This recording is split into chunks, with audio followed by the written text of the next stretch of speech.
Test 1, 2. Am I live with all of you folks? It looks like I am. Old friends, you're here again. So glad you could stop by. Come sit a while and we'll begin in maybe about 5 minutes or so. Alright, so we're going to be streaming something a little bit different today. If you can't tell, it's just me here. I've hijacked the Heroes Die stream to bring you all something super fun.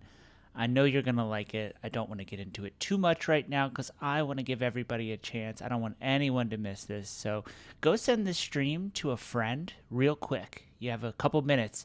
Go find a friend who's awake right now and say, hey, you're going to want to see this, because they are. And so that's your mission right now. I don't have anyone to vamp with, so it's going to be a lot of me talking, but I'm going to be playing this really, really cool game.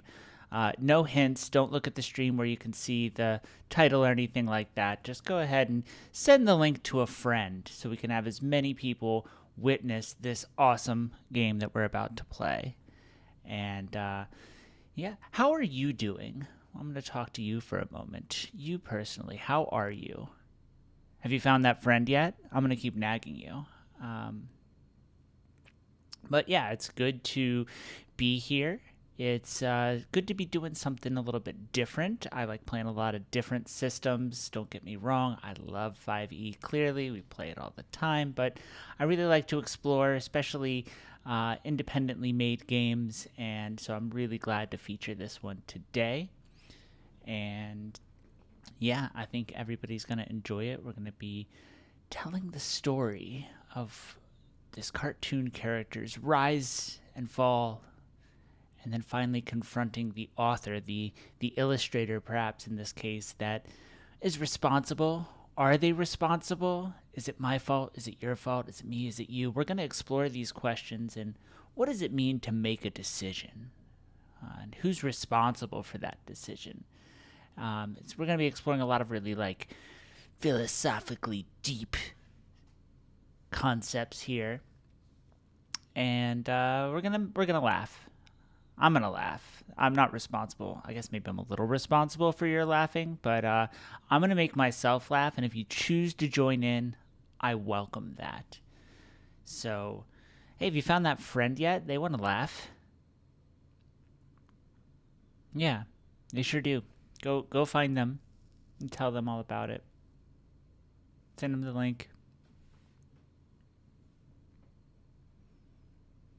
Yeah. I guess there's no time like the present. I'm going to assume that friend you found is here with you now, and we're going to go ahead and at least introduce what it is that we're doing today, because I can't contain my excitement any long. So let's get some introductions out of the way. Hello, my name is Josh, and I am here on the Heroes Die show, and today we're going to be playing Death of the Author.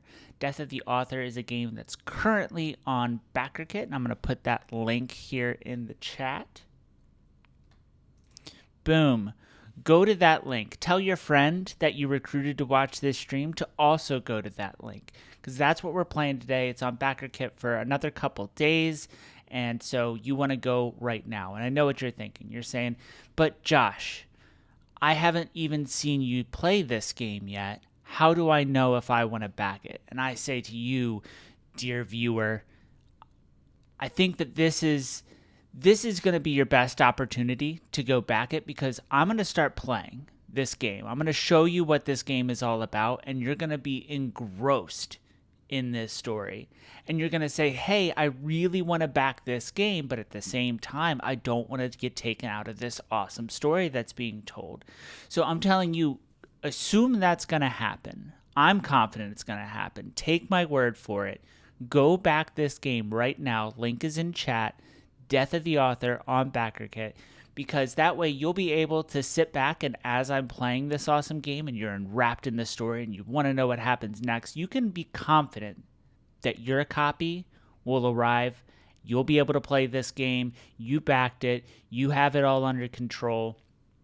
Otherwise, I'm going to be mid-word, mid-sentence, and you're going to say, but I want to know what happens next, but I don't want to click away to another tab. So this is kind of like when a parent says, use the bathroom now, because once we get on the road, I'm not going to want to stop. Just as you took that advice every single time your parents offered it, I'm sure, take my advice now. Go back this game, Death of the Author, on BackerKit. And I'm going to give you a few minutes to go do that. Tell your friend that you recruited to watch this stream. You also want to do that. And they'll also go back it. And all the stretch goals have been hit. So there's no risk. I mean, the game is fun. It's awesome. I'm telling you that. Take my word for it. I'm going to demonstrate it in a moment. But if you want all the extra bells and whistles, I think they have an audiobook format coming. There's going to be some commentary from the creator. All of that's already done. People have already realized how cool this game is and have already started and have already backed it and hit all of the stretch goals. So you just get to sit back. Boom, you have the complete package. You know it's in. Deadline is still a couple days away. Do it right now. So go to that link. And that's what we're going to be doing today. So this game, Death of the Author, it's by Samantha Lee of Blinking Birch Games. And it's a solo RPG.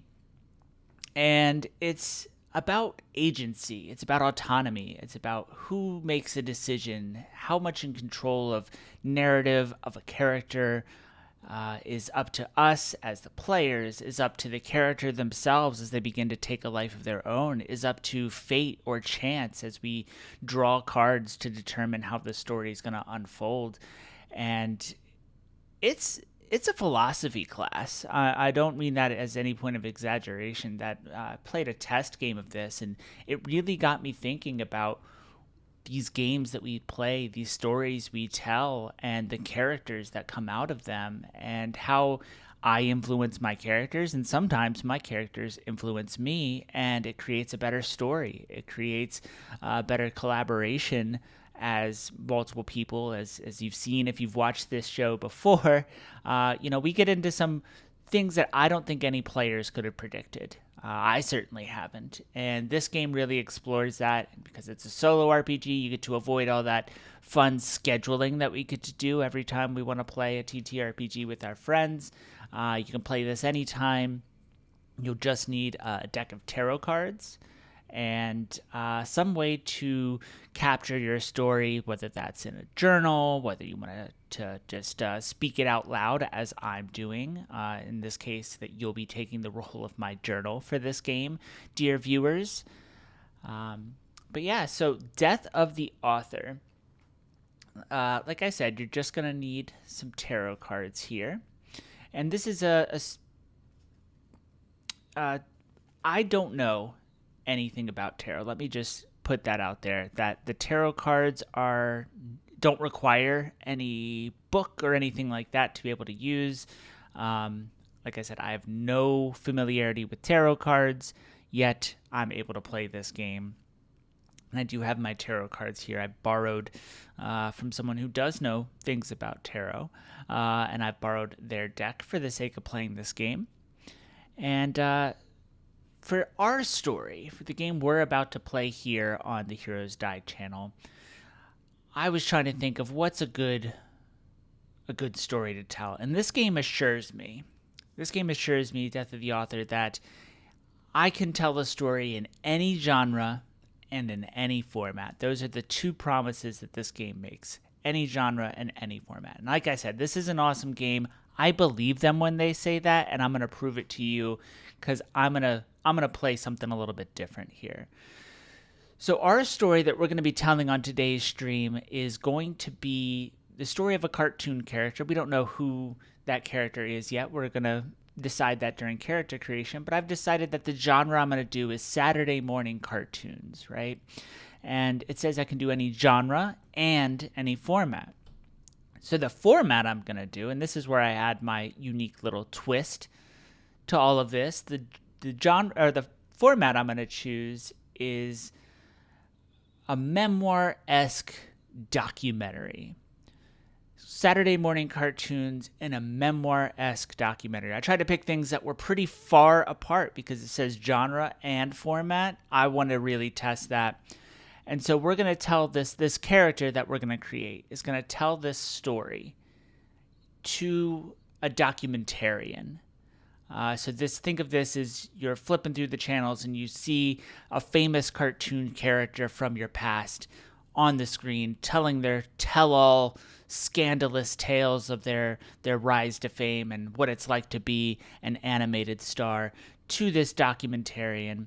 And the twist here, and the twist of Death of the Author, is after you're telling the story, the character confronts the author. So at the very end of this documentary, our character is going to approach their author and have a chance to tell them what they think of them.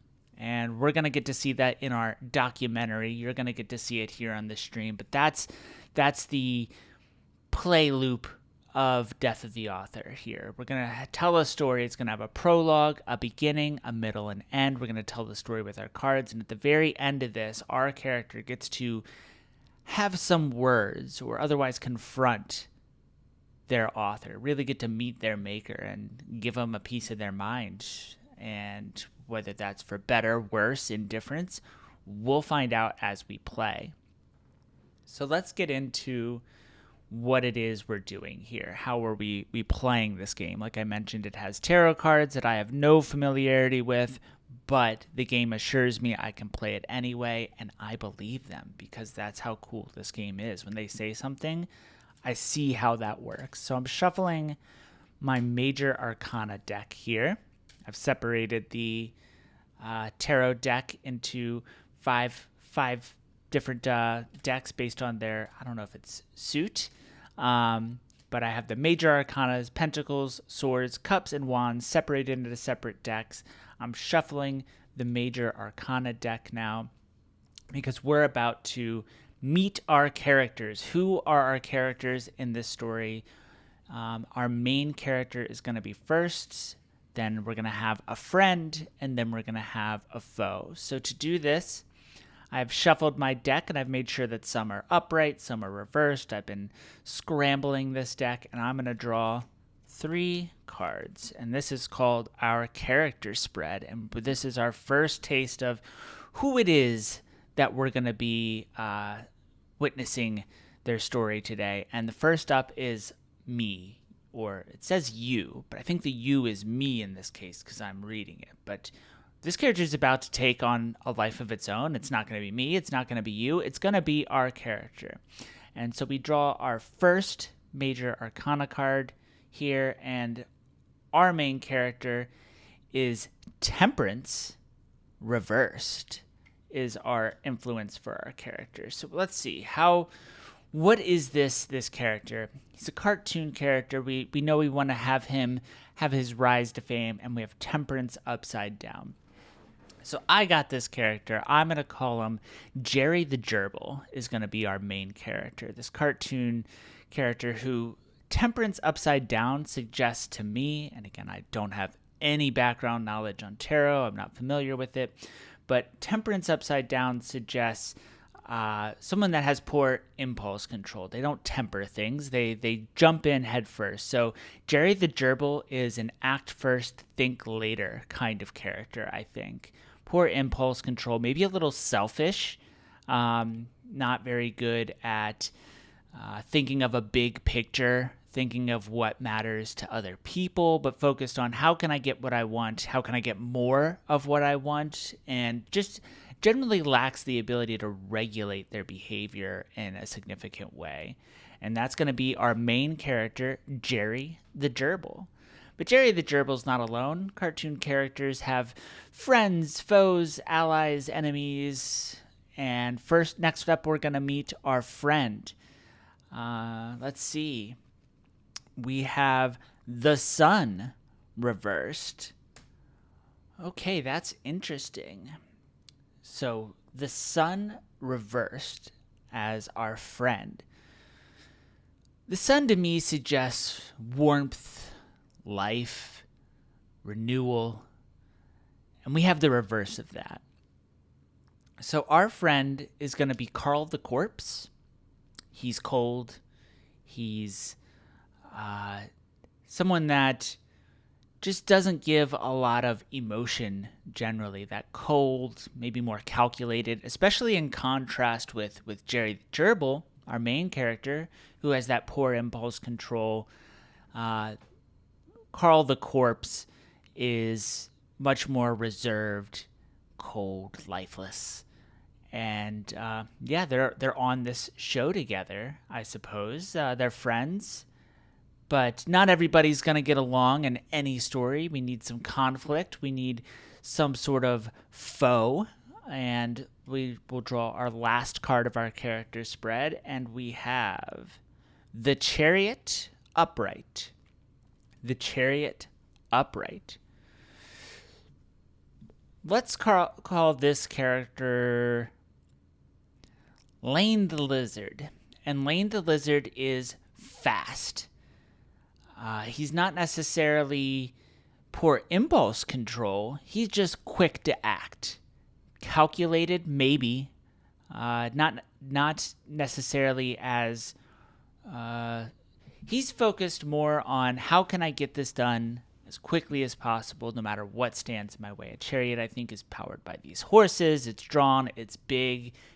So we're going to say that Lane the Lizard plows through any sort of opposition, just runs through it, doesn't bother to hesitate, doesn't try to think twice, just is going to barrel through any obstacles. And that's going to create conflict with Jerry here, with Jerry the Gerbil. So these are going to be our characters, and they're going to carry out throughout the story. So I'm going to leave these cards at my 3 cards set aside, and they're going to stay out for the entire game. Now we get to tell our story, and it's going to be divided up into 5 chapters. We're going to have a prologue, a beginning, a middle, and an end. And then finally, we're going to confront our author.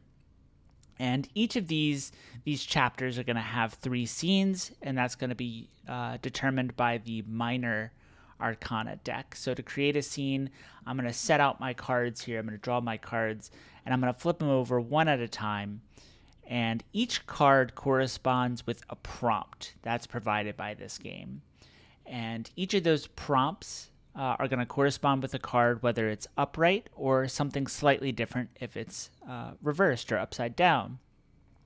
We're going to look at which prompt that the card corresponds with, and then we're going to have some chance to take some agency. So if the author is represented by the deck and by fate and by the cards drawn that I don't have any say over, the character doesn't have any say over, the game gives us a couple mechanics that we can forge our own story, have this character's story go the way that I, the player, want to go.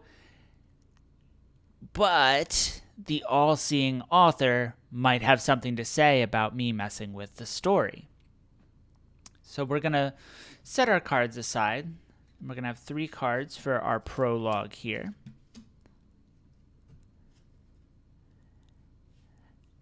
And so when I draw this card, it's going to correspond with the prompt, and that prompt is going to have an underlined portion. And the 2 ways that I can interact with that card is through a reversal or through a defiance. Those are my 2 options for each card, and I get 1 of each, 1 reversal and 1 defiance for each chapter. So in this case, the prologue. The reversal allows me to take the card and flip it from upside down to right side up or right side up to reverse. That lets me flip the card, and that's going to change the underlined portion from one thing to another. So for example, if the card prompt was a near-death experience leaves you with an addiction to adrenaline, would be the right side up prompt, let's say. And maybe the reversed is a near-death experience leaves you with a fear of death, and that's the underlined portion. Is in the first one, right side up, it was an addiction to adrenaline. Reversed would be a fear of death. And if I can choose my reversal, I can flip it from one to the other. Defiance gives me even more freedom here. It lets me just replace the underlined portion with anything I want. So a near-death experience leaves you with blank if I decided to use defiance. So, for example, a near-death experience leaves you with a winning lawsuit leading to a windfall judgment. That would be way different than what either of the cards suggested, but with that defiance, I get to really increase my agency and decide exactly what it is I want that card to say.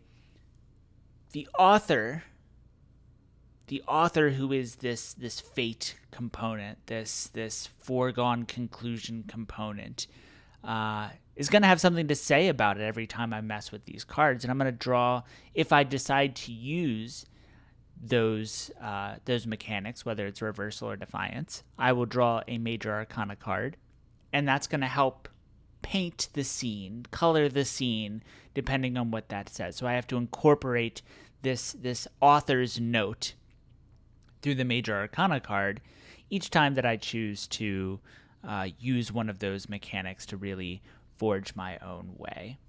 And then at the end of each chapter, we will draw a major arcana card, and that's going to be the major arcana card, or cards throughout the game really represent the author's influence, his notes, feelings maybe.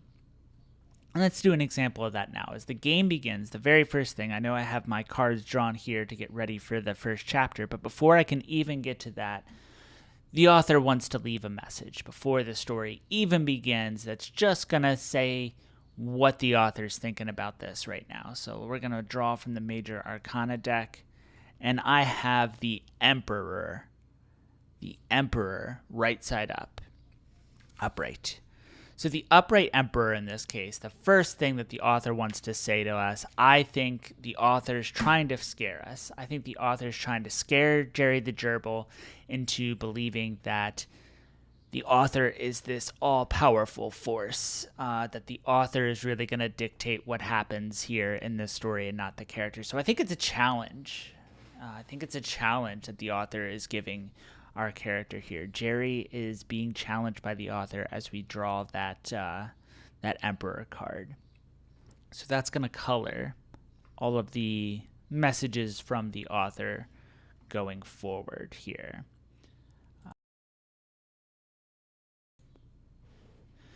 Okay, so we're going to begin our story with the prologue. And remember, our format for this story, it's going to be Jerry the Gerbil, Carl the Corpse, his friend, and Lane the Lizard, his foe.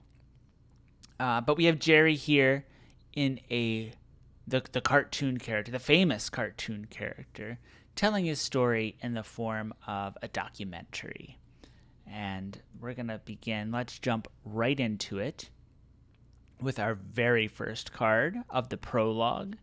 And I have, the deck is Pentacles. I have an reversed 3 of Pentacles. So I look at the prompt. You are given a compliment that becomes the most impactful words in your life. Oh, I'm sorry. It's reversed. So you are given an insult that becomes the most impactful words in your life would be the card that I drew. 3 of Pentacles reversed. You are given an insult that becomes the most impactful words in your life. Now I have an option as the player here, as we get into the mechanics of this game. I could use a reversal, in which case it would go from you are given an insult to you are given a compliment that becomes the most impactful words in your life.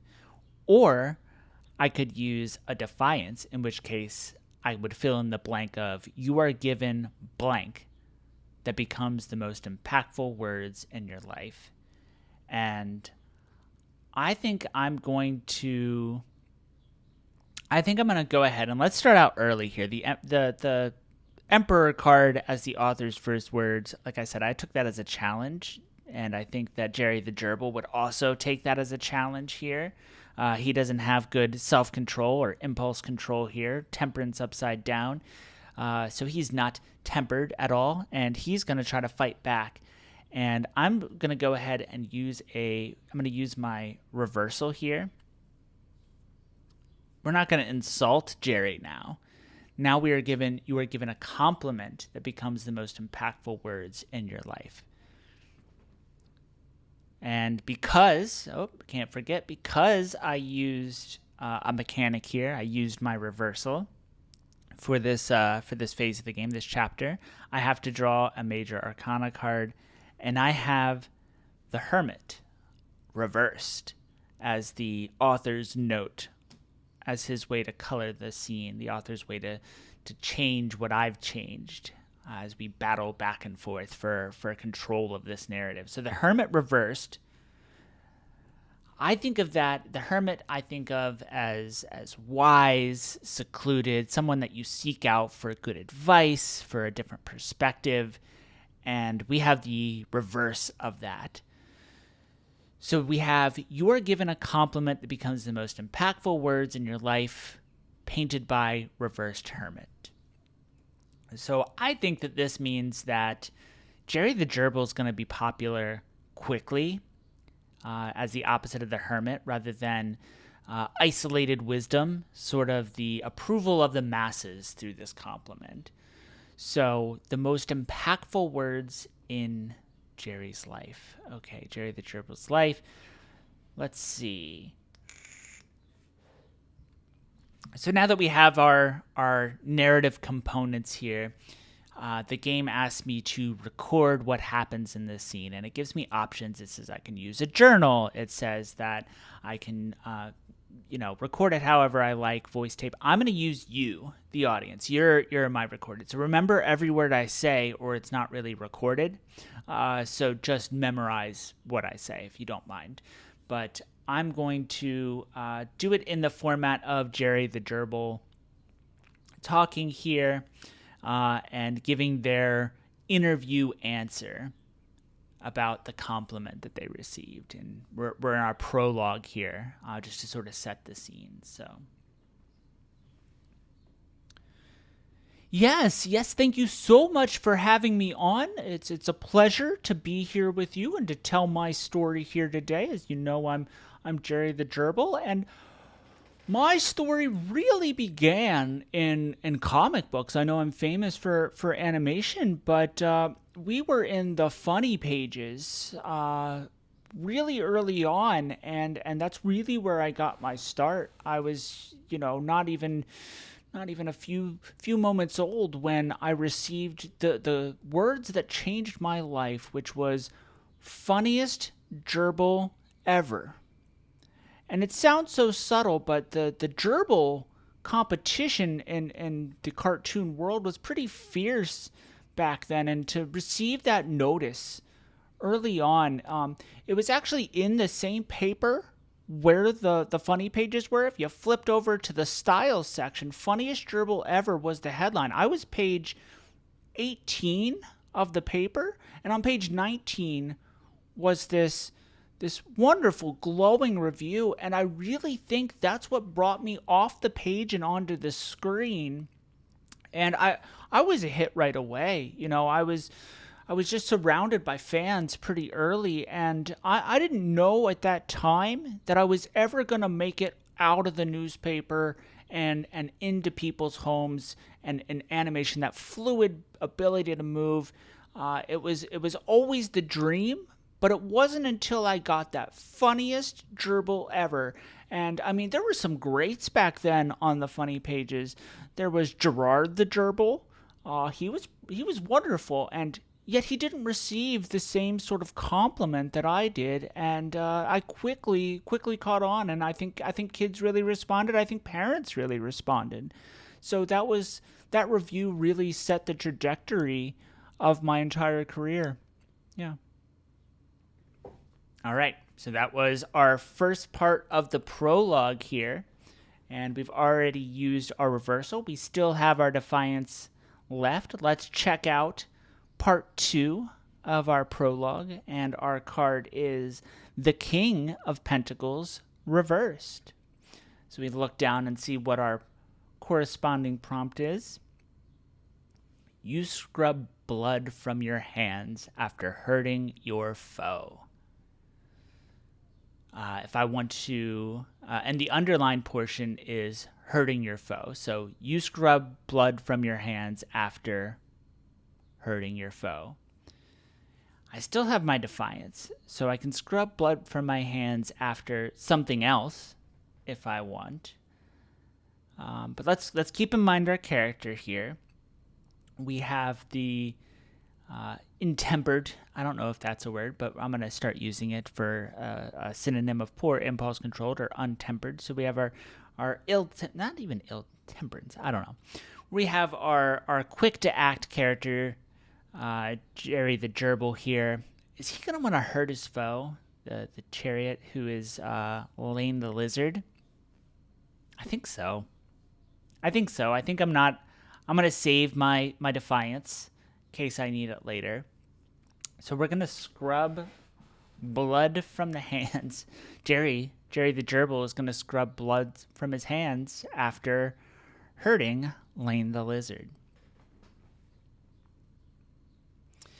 Yeah, violence was a part of our routine early on. I remember when I first met Lane, it was probably in the second or third comic strip that we did. We were still in the funny pages when Lane and I got together, and the routine, our bit that we would repeat, that we became known for, always resulted in me inadvertently getting excited and somehow harming Lane. And it created some conflict early on. You know, nobody likes to be the butt of the joke, but you know, Lane, he did it well.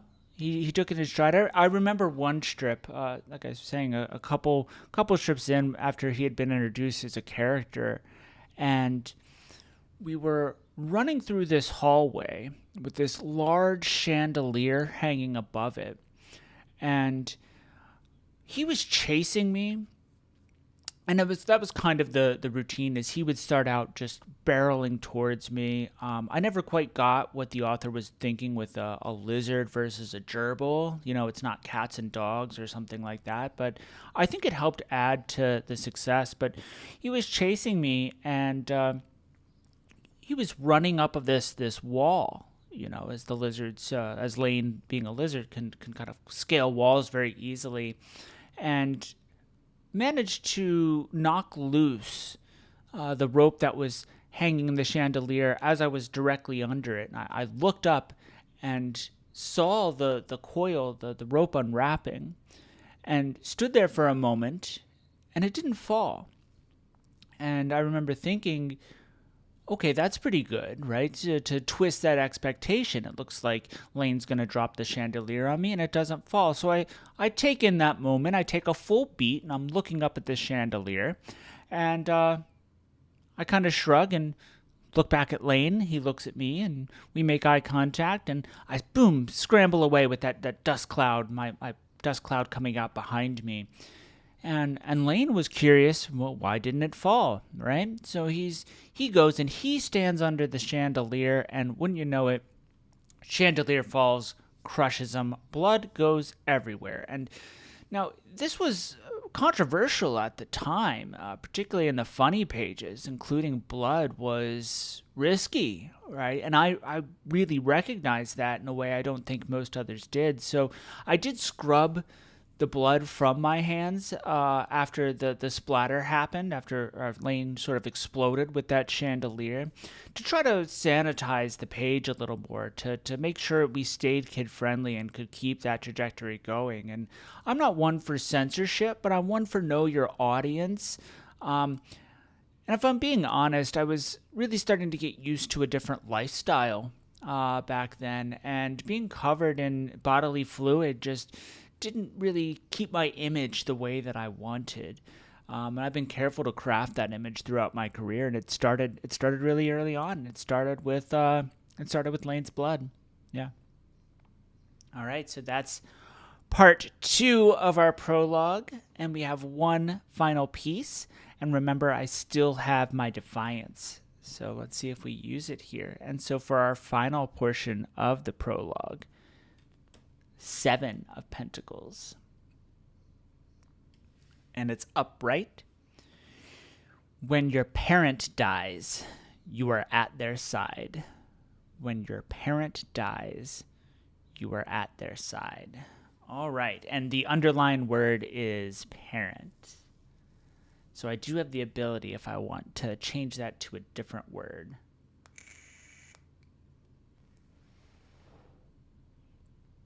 And I think I will. Like I said, I want to take control of this story. We Jerry the Gerbil with his lack of impulse control. So let's change that from when your parent dies, you were at their side, to when your contract dies, you were at their side. So the contract here being, and I'm taking some artistic liberty, but that's my right? I'm defying this author. I'm trying to forge my own path here. So when your contract dies, you are at their side, the contract's side. So, and we have to taint that with or color it. We don't know that it's going to be tainted, right? We've been a little adversarial with our author so far, but we don't know how this is going to go. So we add our major arcana to color this scene of when the contract dies, you are at their side. And we have judgment, right side up. So we have when your contract dies, you are at their side, and we're being judged. The author is judging us. So we'll go ahead and we'll see that part of the documentary here. Yeah, the end of the comic strip was difficult for everybody, I think.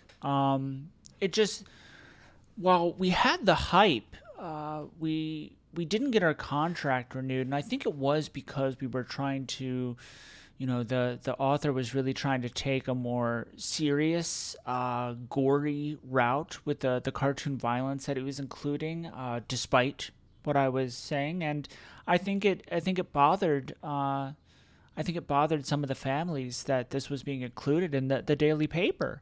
And so when we weren't renewed, I was there in the room when we got the news, and it was difficult, right? I'd only known print, and I lost, I was popular, but without a comic strip, I knew I would quickly fade into obscurity. But fortunately, despite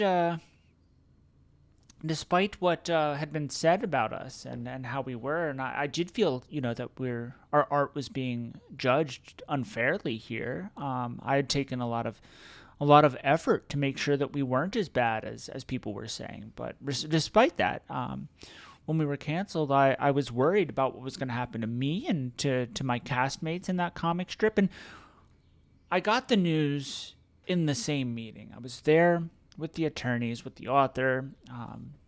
It was just me. None of the other castmates were there at the time. I was told that I'd been picked up for a series, and I could choose who to bring with me from the strip. And I had to make a call. I had to make a real judgment call. And despite maybe our differences, I knew that Lane needed to come with me. Our routine there was such a part of what made the comic strip so good, and I decided to bring only one other person, and that's Carl. Carl the Corpse, as you probably know him. We had been friends for a long time. I think we kind of had a yin and yang balance. I know that having a corpse in the comic strip was one of the factors that people pointed to of why we were canceled and why we received the hate mail, if I would just call it what it is, the hate mail that we got.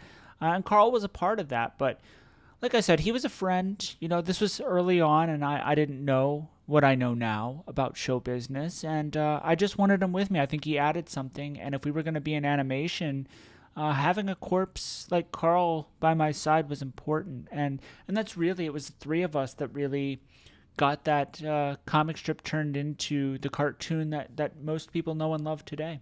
Yeah. All right, so that's the third part of our prologue here.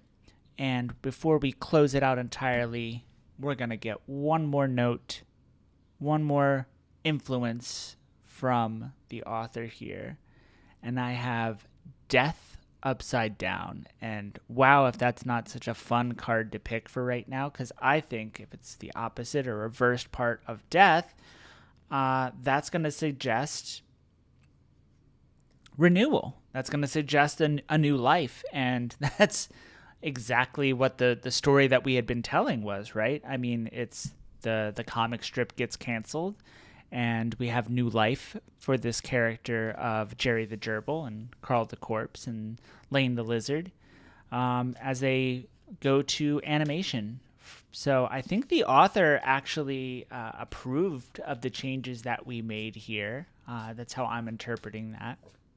And seems to recognize that despite maybe some differences that they've been having, we're moving on to a new format from the for the illustrated comic strip to the animated cartoon. And the author seems to recognize that this is a new chance at life for his characters here. So despite maybe some earlier differences, it looks like we're on the same page as far as this.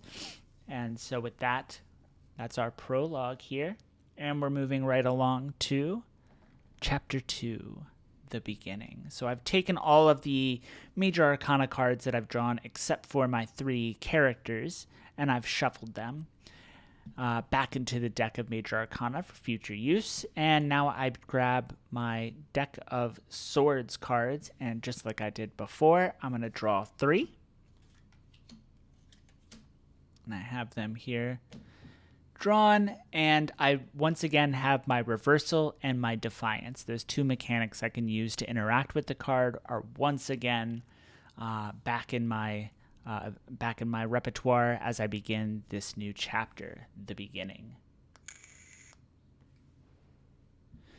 And with that, let's draw our first card. The 5 of Swords reversed. You bump into an X. You bump into an X. And an X is the part that's underlined here. If I want to use a reversal, it would change to you bump into a beautiful stranger. I'm going to use my defiance here. I think that Jerry the Gerbil, he's gone from just being in the funny pages to this is the beginning of his animated career. We know he's a star because they're talking about this documentary. And also, he's just impatient, right? So I don't think he's going to want to bump into an X. That's looking backwards. That's the past. He's trying to move forward here.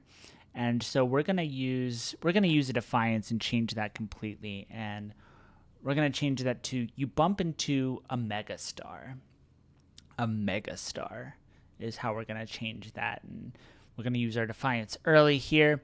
We're going to have to draw a major arcana card. And I shuffled the deck. I promise you I did. But once again, Judgment, right side up, is our card. So we're being judged here as we bump into a megastar. And as we're at the beginning of our animated career here. So let's go ahead and we'll see that scene. Yeah, the first animation that I was in was actually on a variety type show. There was a lot of different cartoon characters. I think it was called the Cartoon Cramathon, where characters from all sorts of different mediums would come together in this crossover show, and there'd be clips, 5 minutes piece per bit, and it was just getting started. I didn't have my own show at the time, but the first cells of me that were animated were actually with Robin the Rabbit. If you recall, he was the cartoon character back then, if I recall. I mean, there really wasn't anything like Robin the Rabbit back then, and I got to be included in that scene, and it was amazing. Just being in the presence of cartoon royalty like that really set up the bits. It's not known, but actually, when a cartoon character dies and they have those X's over their eyes, Robin invented that. Robin invented that technique that we all use today, and to be in the same scene, in the same frame as Robin, was really showed me what was going on. And he gave me some pointers afterwards, and I could tell I still had a lot to learn. I wasn't used to just how wiggly my arms would be. I was much more used to the rigid frames of the newspaper. And I kept bumping into Robin, and he could tell that I was an amateur back then. If I'm just being honest, looking back on it. And he gave me some tips, really avoid the elbows in general. You really want your arm to be squiggly noodle, I believe, was Robin's tip. And I've been using that technique a lot. He was also the one that suggested stuffing my cheeks before I got onto the scene to really get those chunky, cute, fluffy cheeks that kind of have become my trademark since then. That was Robin's suggestion. I'm truly a genius. I imagine that if you were to interview Robin, I don't know that Robin would look as fondly upon our meeting, if he even remembers me. But I did learn a lot, and I was willing to learn. I thought maybe I knew better, but when you see a hero like that, a megastar like that, you really try to take what they have in stride. And I tried to be a professional.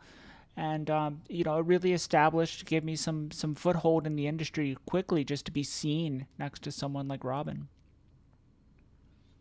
All right, so that is our first part of the beginning chapter. We move on to our second card. We've used our Defiance now, but we still have our reversal. Second card is the Ace.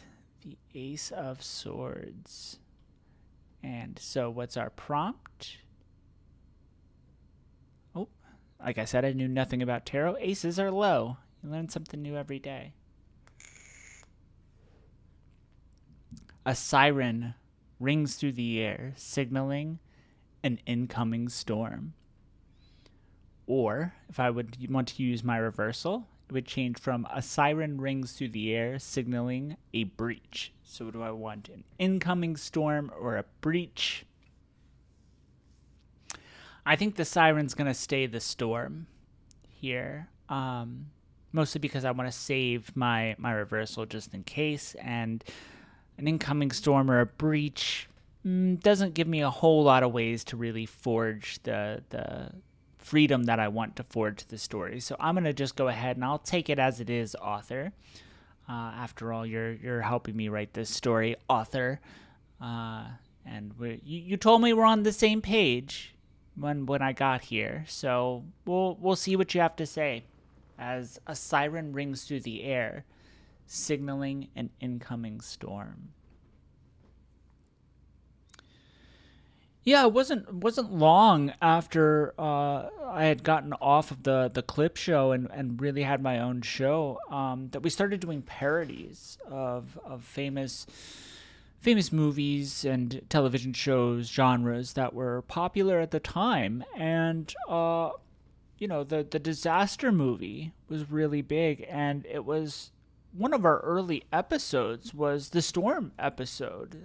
It's often included in amongst the greatest work that I've done, I think. And that was early on. I think that was probably within the first 6 weeks, first 6 episodes that the Storm episode happened. And, I think it really set the stage for Carl the Corpse to come into play here. So if you recall, and you might have some clips to show, that was the one where we were in that small hamlet-type village, and then the siren just pierced through, and I'm awakened from my sleep, and I'm looking around and see that cloud and that thunder approaching, and I say, well, how am I going to survive? And Carl pops up behind me and says, if you don't, it's not so bad.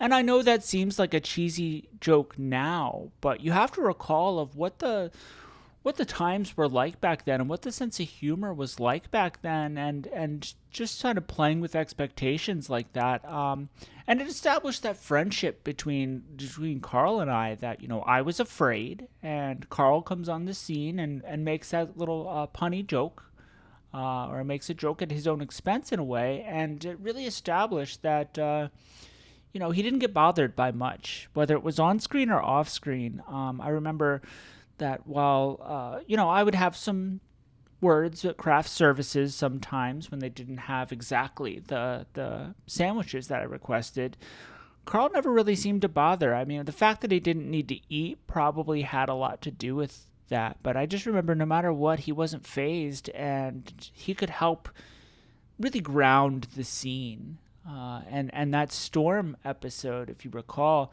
where it ends in that big flood, I end up riding Carl's corpse to safety as he floats. And just him being there, really my ship in the storm, keeping me safe. It said a lot about our relationship. It said a lot about what it was happening in culture at that time, I think. And I'm really proud of that one.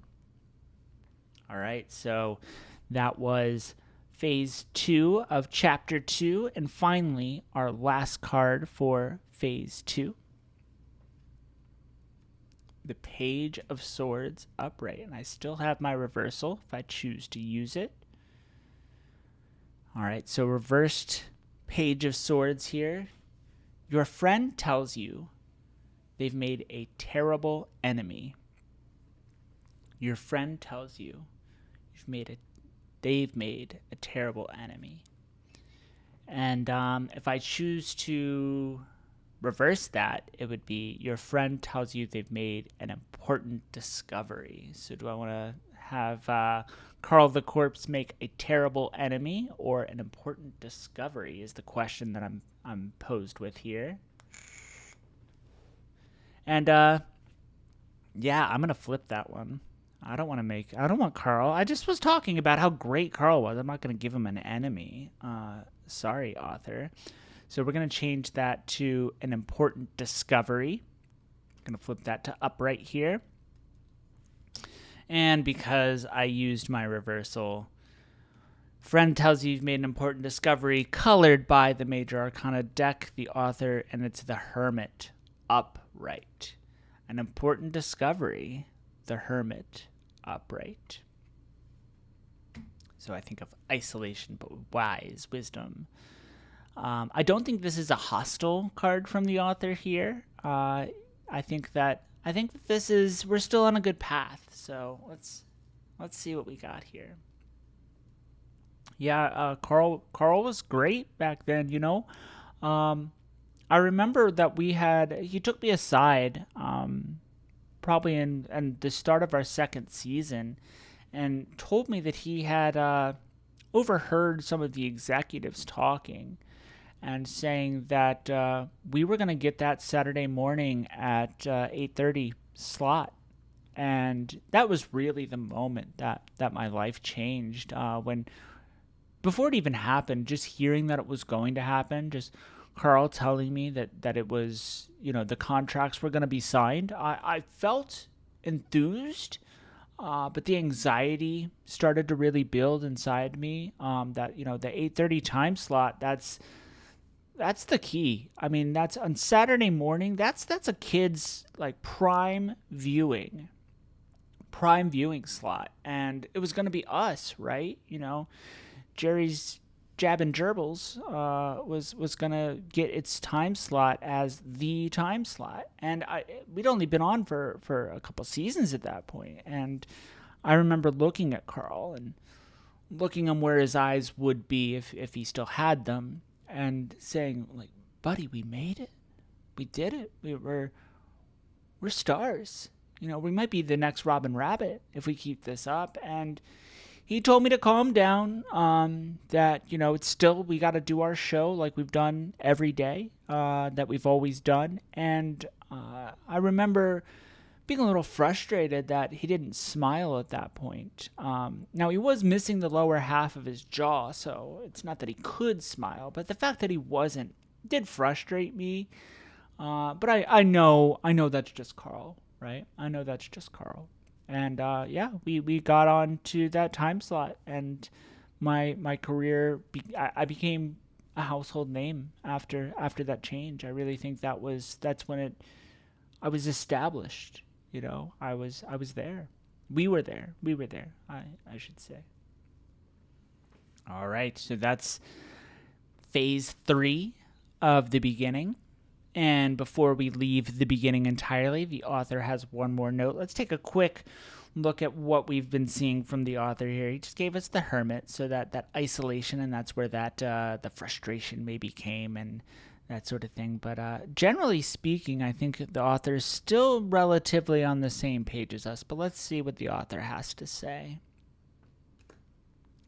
I take it all back. Take it all back. I just drew the star upside down, reversed. So if I'm talking about this great trajectory, the author tries to humble me right now by saying, you're not a star, despite what you're saying.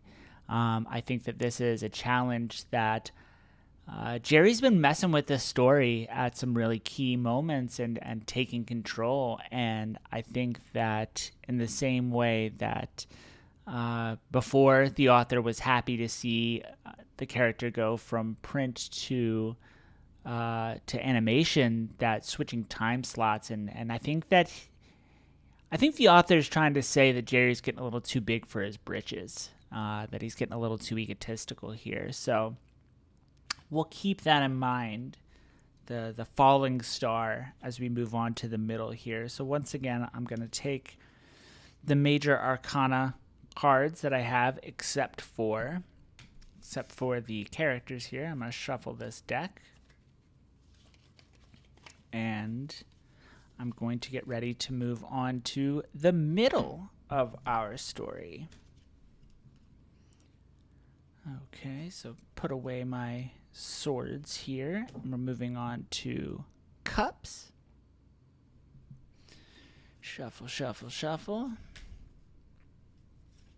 And we're going to draw our 3 cards. So once again, we're moving on to a new chapter. So I have my reversal and my defiance again. All right, first card up. It is upright. 7 of cups. 7 of cups. Someone offers help in exchange for a future favor. Someone offers help in exchange for a future favor. Or if I want to use my reversal, it would be someone offers help in exchange for valuable information.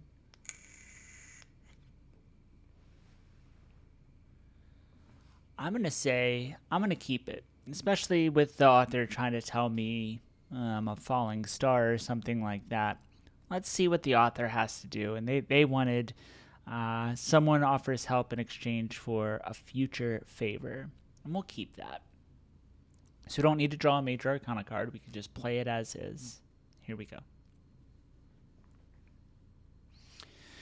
Yeah, once I started getting some credibility, some money, some fame, I had a lot of quote unquote friends coming out of the woodworks, and it was minor characters for from the comic strip days. We're coming back and we're trying to get featured on the show. But the one that really sticks out to me was a deal that I made with Waldo the Whale. He was technically an orca, which is not a whale, but that's neither here nor there. He was, Waldo the Whale. He came up to me and he said, I can get you featured in a movie. It'll be just a little cameo, but I can get you in a movie. I think maybe his cousin, or the orca his cousin was based off of, was in that movie where the whale jumps over the wall, which was really popular at the time. So he had some connections, and he said he could get me in that movie, and I said, yeah, absolutely. What will it take? And he said, I don't know yet. The time is of the essence. I can get you in this movie now. We can get the contract signed, but you're going to owe me one. And I took it, right? I decided that getting on the big screen would be good. And I was never interested in film so much as that Saturday morning cartoon time slot, but I knew that it would be good exposure. So I took the deal, and it was probably about 6 months later that Waldo came up to me, and he wanted me to make an introduction. And at first I thought it was going to be to some executive, or to try to maybe get a spin-off show, or maybe even just a cameo on Jerry's Jabber and Gerbils. But no, he wanted me to make an introduction to a young woman that was working on the show.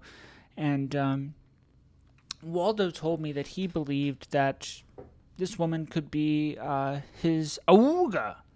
And if you're not familiar with that term, it's sort of like a soulmate for an animated character.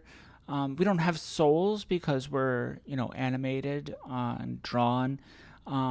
But we do have what's called as an awooga, which is, when you get next to somebody you love and your eyes just pop out of your head and kind of do that like woo, woo, woo, telescoping effect. Your tongue just hangs down.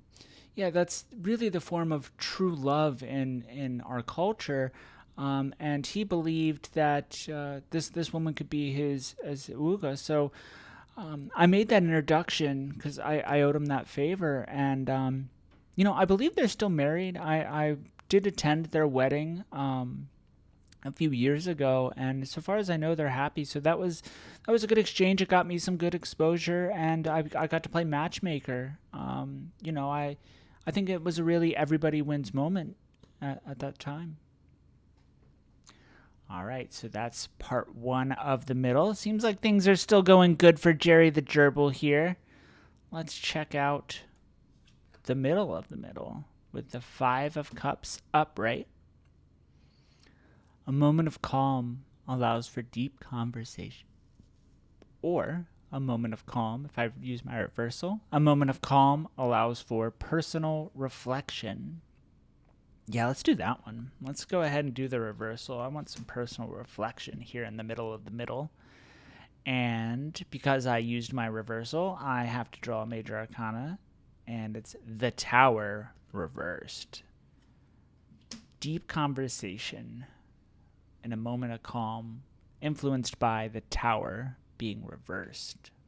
So I think of a tower as being a fortress, as withstanding a lot of things. And if we have the reverse of that, I think it's the opposite, right? So I think it's going to be not fortified, maybe a moment of weakness in this moment of calm. So we can see that portion of the interview here. We have the clip. Yeah, it was after my cameo movie that my cameo in that movie that I really started to think about what was happening here. And the fans were great, the crew was great, the cast was great, but I wasn't happy at that time. I had been pursuing this dream, and I felt like I arrived, and it was never quite enough. I just kept needing more and more and more. And I remember that we were in this gag. We were in a scene that was supposed to be at the North Pole. It might have been a holiday episode, and with the fake snow machine, we just couldn't get it drawn right, and so the snow looked awful. And while they were working on filling in some of the patches in the snow, I just had time to think. And sitting in the cold, I thought about what it was like to be in the comic strip, and what it was like to really be who I was at that time. And I don't know if I liked who I was. Success is one thing, but was I being true? Was I being true to myself and true to my art form here? And I remember at that time, I even thought about maybe approaching approaching the author and saying something, but I just wasn't sure what to say. Everything on paper, or not on paper, on screen, I should say, because I wasn't in the paper anymore. Let me make that clear. I was a star. Everything on screen looked great. Everything in my life was great.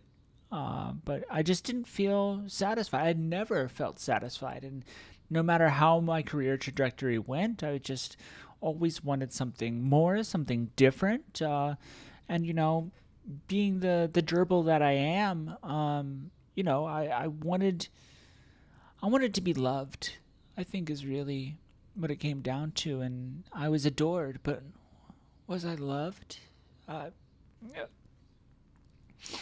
Excuse me. But that moment meant a lot to me, and I think that things changed. Things changed after that. All right. There you go, author. You gave that downer note, and don't think that it's lost on me. But I still have my defiance as I move on to my third card here. The Knight of Cups, reversed. As we scroll down,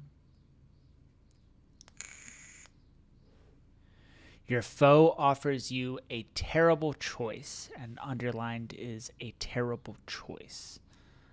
So I don't have my reversal, but I do have my defiance for this chapter, so I could change a terrible choice. And I will.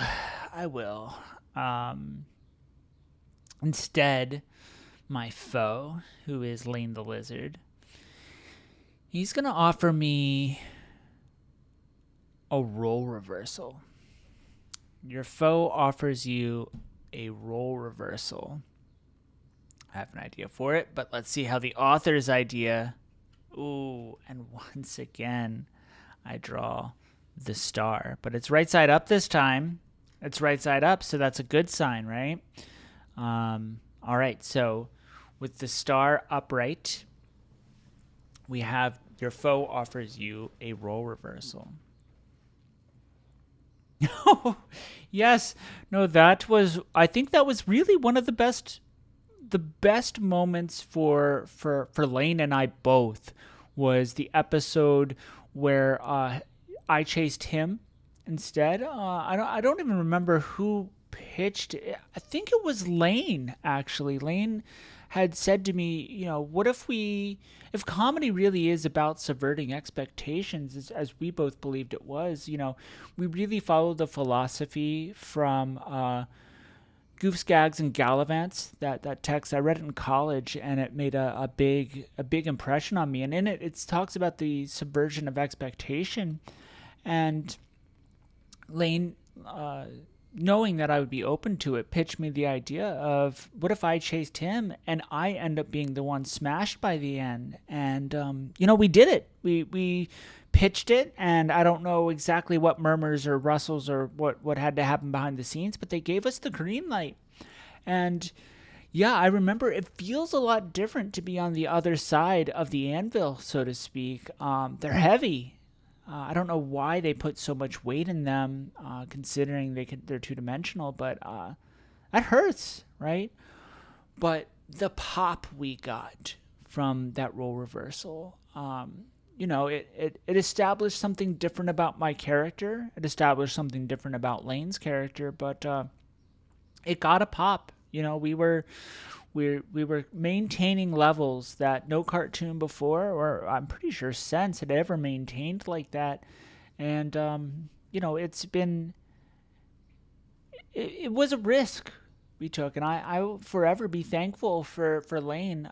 Even though I got smashed by that anvil, being relevant for another week and for the months that followed was worth that physical pain. I truly believe that. And it's not like he offered me a terrible choice. He offered me a role reversal, and we were glad to have done it. I was glad to have done it. Yeah, I really was. All right, so that was the middle, except for our final Arcana card here that we're going to draw, the author's last notes, and it is Justice. Upright. I think the author likes that Jerry the Gerbil took a beating there. We've been messing with the author's story, and he thinks it's just that Lane the Lizard gets some time to shine, and Jerry the Gerbil gets smashed by an anvil. I think that the author approves. So does this mean we're on the same page? I suppose so. We're on the same page of Jerry the Gerbil needs a little bit of humbling. But, we spun it as a positive, and the author said justice. So I think that as far as that round goes, we got some approval from the author. Not that we need it, but we have it. And there's nothing wrong with that, right? So now we're moving on to the end here. The final chapter before Jerry the Gerbil gets to confront the author. And this is the end. So we are on to wands, and we're going to draw our 3 cards here. And first one is the King of Wands upright. So we will find out what is the king. Oof. Your friend says their final dying words. Carl the corpse saying their final dying words. Oh, I'm not sure. So it's a new chapter. So I have my reversal and my defiance still. The underlined word here is friend. So if I use my reversal, it becomes your foe says their final dying words. Or if I keep it as it is, my friend, Carl the corpse, says their final let's kill Carl. Let's do it. The author was just super nice to say that, we got justice. And I'm not trying to take the author's side here, but hey, I mean, Jerry's trying to make it big, and we know we're coming to the end. So I think that he's going to try to play nice, at least for now. And it's better Carl than Jerry, I suppose. So let's roll the clip of that interview here. Carl's last episode, it took a toll on all of us, I think. We had been there since the comic strip days, and we had gotten even closer when we made it to the big screen. And when they, after that role reversal that I did with Lane, I think that it showed that, we were a duo. And Carl was always my best friend. He'd offered the best advice. He kept me level. And when he left the show, I think that I took a different perspective. But I'll never forget as we killed them off. And this was Carl here. So he was already dead, but he was gonna die. And I think you'll remember he was put in that dropped into that thing of acid, and always a Carl moment here. He was always so calm, and as we were lowering him in and he was disintegrating for the final time he would ever be animated, he looked right into the camera and looked right into the audience eyes, all the millions of kids watching around the world. And he said, "Ouch. Ouch." It was that one word. I'll never forget it. Carl was always so cool, and I don't even know if he had nerve endings to feel pain, but it wasn't about being dipped in acid. I'd been hit by anvil. I know what cartoon violence feels like. Carl knows better than most what that cartoon violence feels like, but that ouch wasn't directed towards the kids he was looking at. That was coming from deep down within, and I haven't spoken with them since, even off screen. Those final words, that ouch, it stuck with me. But it was what the executives wanted, and I wish Carl and I were closer today than we are, but instead here we are. Yeah. Aw, poor Carl. Poor Carl. I say as I just decided to kill him instead of the foe. Instead of Lane the Lizard. All right. Let's see what we got here. We're moving on to the second part second phase of the end chapter here, and we have the Seven of Wands. Seven of Wands upright. An act of betrayal takes you by surprise. If I want to use a flip here, if I'm going to use my reversal, it would change it to an act of revenge takes you by surprise. Yeah, I mean, we're working on towards the end here. I think a betrayal is good. So yeah, I'm not gonna use a defiance or a reversal. We're gonna take it as is. We're playing nice with the author in this round so far. So let's see. An act of betrayal takes you by surprise. No, I remember that moment so clearly. I was just walking off set when I got the news, I think, that Waldo the whale was going to be taken over for the next week. It was, I thought we were close. We had made a deal before. He'd got me that movie gig. I introduced him to his awooga, and despite all of that, he took my spot.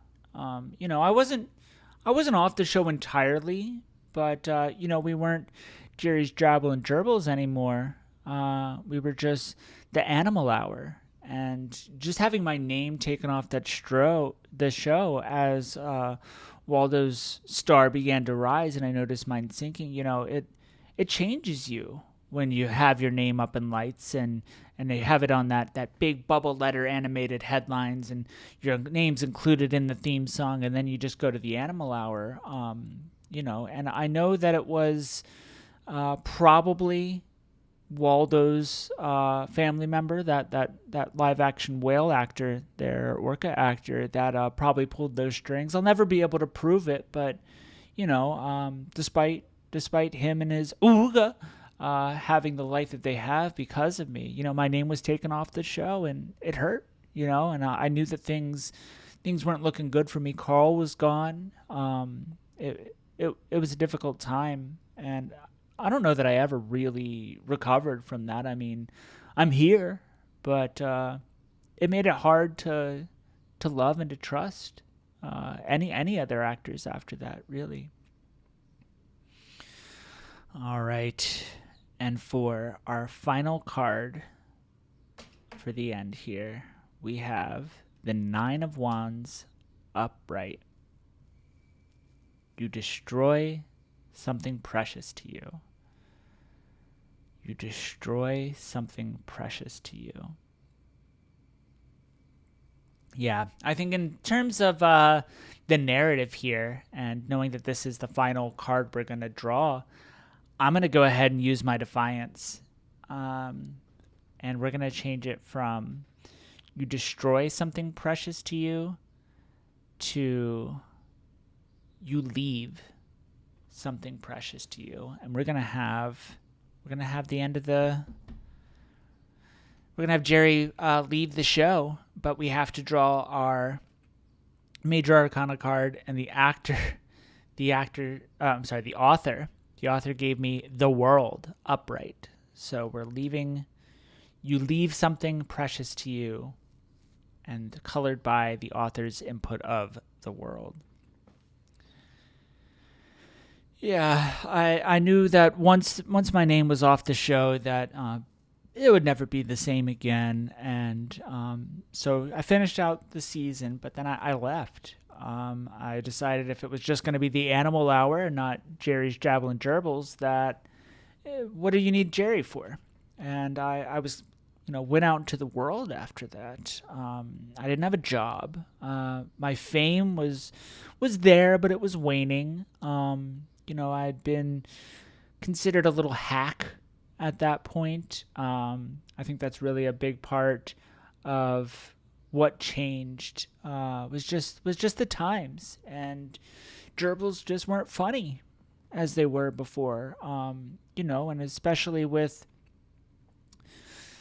the gore that we had early on, in the comic strip phase of my career had kind of persisted throughout. But I remember that they wanted to do a gag where I was going to eat my young, as gerbils do, and I thought that maybe that was a little dark for the kids. And they insisted, and despite this show being so precious to me, I decided I was going to leave. I think they reused that same gag, and they had Waldo the Whale eat his young. And it was a very different impression. That's not something that whales or orcas are really known for in the same way gerbils were. So it seemed dark, and it really changed the color of the show.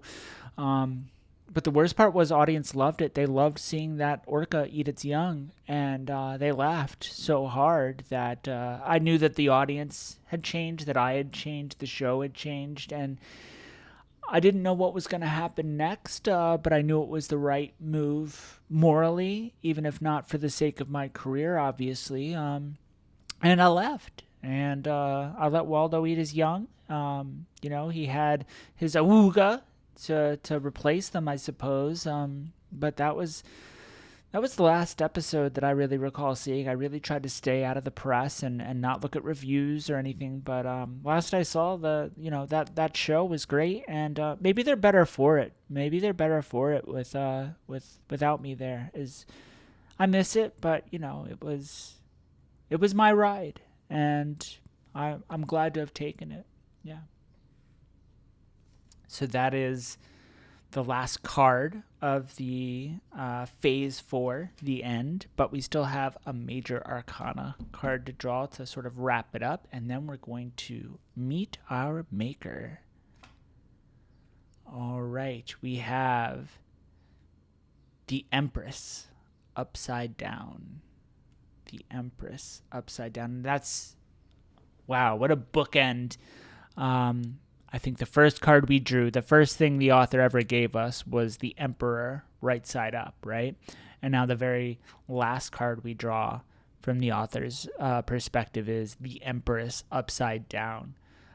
So I'm not even going to interpret the Empress per se, but just that it is this card. I'm going to say that the author recognizes that this is the bookend, right? When we saw this, we saw Jerry the Gerbil's rise to fame, and now we're ending with the opposite card, opposite orientation, right? If the Emperor and then the Empress are considered, parallels, and then we have the upright flipped to the reverse. I think the author recognizes that that's the end of that story, and that's the end of Jerry's career here. But we're not done yet, and this is my favorite part of the game. This is what makes this game so cool. And if you'll indulge me just a moment, I just want to talk about how cool this last moment is. So this is the part, the very end of the game, where you confront your author. You get to meet your maker, so to speak. And mechanically, the way this is done is just genius. Just genius. So I'm going to read a little bit from the rules here. So it says that your author has written parts of themselves into each of their characters, whether intentionally or unconsciously. So we examine our character spread here, and we have, remember, the Temperance reversed is Jerry the Gerbil. We have the Sun reversed as Carl the Corpse, and we have the Chariot as in the upright position as Lane the Lizard. So what do we have here? And how have they stayed true to their characters? Have they changed? I think that they've been very true to their characters, right? We had the cold, calculating corpse, Carl. He died. He said his ouch line, but yet he took it in stride and did what needed to be done. And, it's not a sunny moment. And with the sun being reversed, I think that's very clear. Meanwhile, the Chariot, for Lane the Lizard, we had some chasing, we had some being chased. I think that the idea to switch those characters in the chaser and the chasee is very chariot-y, and that kind of that plow through, don't stop for anything, keep on evolving. And the show itself, we just determined, evolved, right? It changed and got darker and darker, and that was always a point of contention. So I think that those were was painted by the author in those initial cards, right? So that's kind of just taking stock of who we have as the characters here. But mechanically, it says to put the major arcana deck aside. Your author cannot use it here. So I don't have to worry about any more input. I get to say my piece to the author. It then goes on to say, and here's the genius of this moment, this little twist here. No major arcana deck, and it says you have 1 defiance. Okay, remember, mostly when I use a defiance, I have to then draw a major arcana card, and I get my twist retwisted by the author. We can't do that. There's no major arcana deck for the author to use, but I still have a defiance, right? I don't need to draw a card. I just get a prompt. It's the same prompt you always get in this phase. And that is, you meet your author, period. And this next couple parts are all underlined. And I have a defiance, all underlined. They are no longer in control. What do you do? What do you say? So the whole prompt is, you meet your author. They are no longer in control. What do you do? What do you say? Here's why I think this is the coolest thing I have seen. I could answer that prompt straight. I have a defiance. I don't have to use it. I can have, you meet your author. They are no longer in control. What do you do? What do you say? It's super open-ended, right? I can do or say whatever I want. Or I can use a defiance. You meet your author, period, fill in the blank. Anything I want. So either way, right, whether I answer it straight or whether I use that defiance, I really have a lot of freedom, a lot of creativity, a lot of autonomy, of agency. I can say or do whatever I want, whether I defy or not defy, right? That's just the prompt. At the same time, do I want to just be defiant, right? I have this character, the no temperance, right, or reverse temperance. So I'm impulse control. What should I do? Is there a difference if I answer it straight or if I use that defiance? And I think there is. Even if both give me almost complete control over what happens next, the mechanics that I use to get there dictates the story. It dictates the relationship between the character and the author. It dictates me, the player, and how I want to approach this final moment and how I want to make my mark. Do I want to make Jerry the Gerbil use his defiance to get that freedom, or do I want to just work with the author to get that freedom? Do I want freedom, right? If you use the defiance, you could actually use it to take away that freedom because they are no longer in control is part of what's underlined. So if I use the defiance, I could actually surrender control back to the author. This is the decision. This is the moment that the rest of the game builds up to, right? We've been seeing how I'll get a prompt, I'll add a twist, and the author adds another twist, right? We kind of been battling back and forth, and sometimes we're on the same page, and sometimes we're at odds. And yet, I don't know. So here's the decision, right? You have 1 defiance. You meet your author. They're no longer in control. What do you do? What do you say? Right? Remember, we have Jerry the Gerbil about to meet his illustrator, the author, the one that took him from comic strip, had a brief movie cameo. He had his own television show. He left the television show all because of the author's influence on the story and my influence on the story of Jerry the Gerbil here. You have 1 defiance. You meet your author. They are no longer in control. What do you do? What do you say? I'm going to use that defiance. I'm not going to just answer it straight because Jerry the Gerbil's always been the one that really sets his own story. And I've been pretty, I think, strategic about when I use my defiance in reversals. That just to capitulate now seems like a cop-out. And it seems unfair to Jerry and what Jerry's been through. Even though he's not actively hostile towards the author, I think the author has has, that falling star comment, the star reverse comment really stuck in my craw, so I'm going to make it stick in Jerry's craw, and we're going to use that defiance. You meet your author, and now I get to determine whatever comes after that sentence. You meet your author. Jerry meets his author. So we'll play out this scene. I'm not going to tell you exactly what it is I'm replacing it with. We're just going to play out this scene.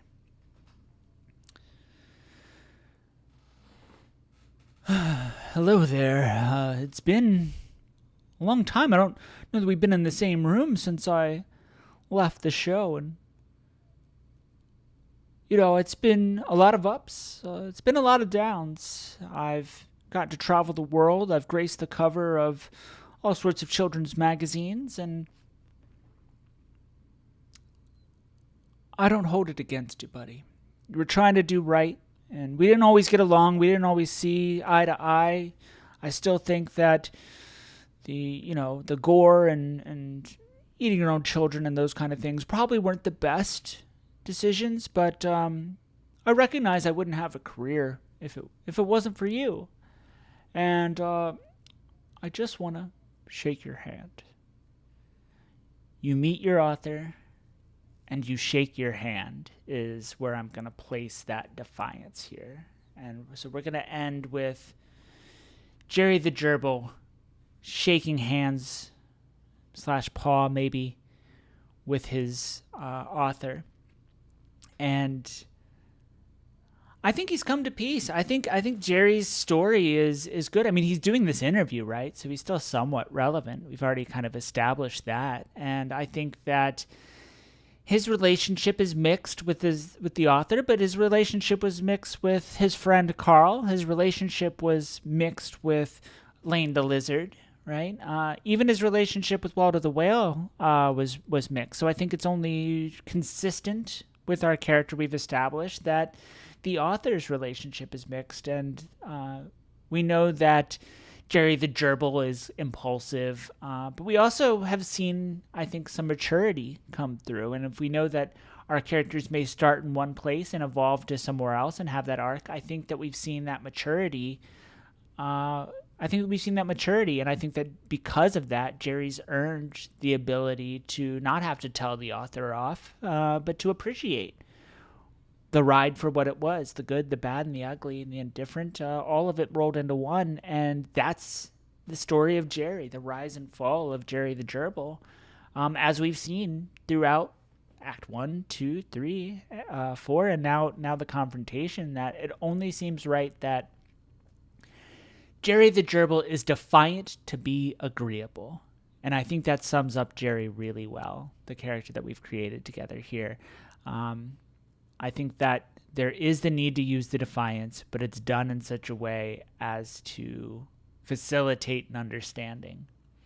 And that's what makes that moment so cool, right? That you have the freedom, but mechanically, how you decide to exercise that freedom is the coolest decision.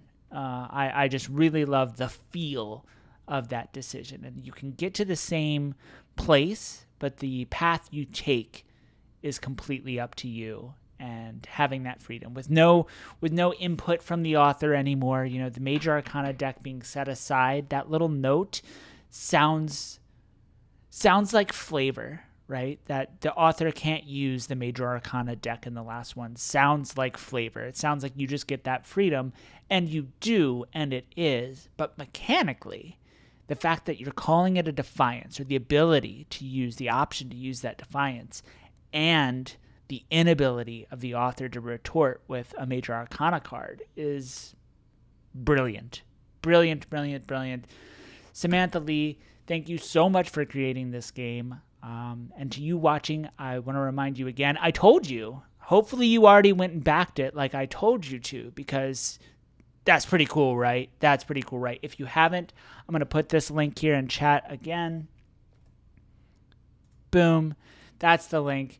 Go to BackerKit, look up Death of the Author by Samantha Lee, and back it now, because as you just saw, you're going to want to build up your own story, have that moment of decision at the very end of how do you want to confront your author? Both what do you want to say and do narratively, and mechanically, how do you want to do it? Do you use that defiance? Are you the kind of character that does that? Or is your character one that decides to take the freedom that is offered by the prompt itself? You can make that decision by going to BackerKit, looking up Death of the Author. The link's in chat.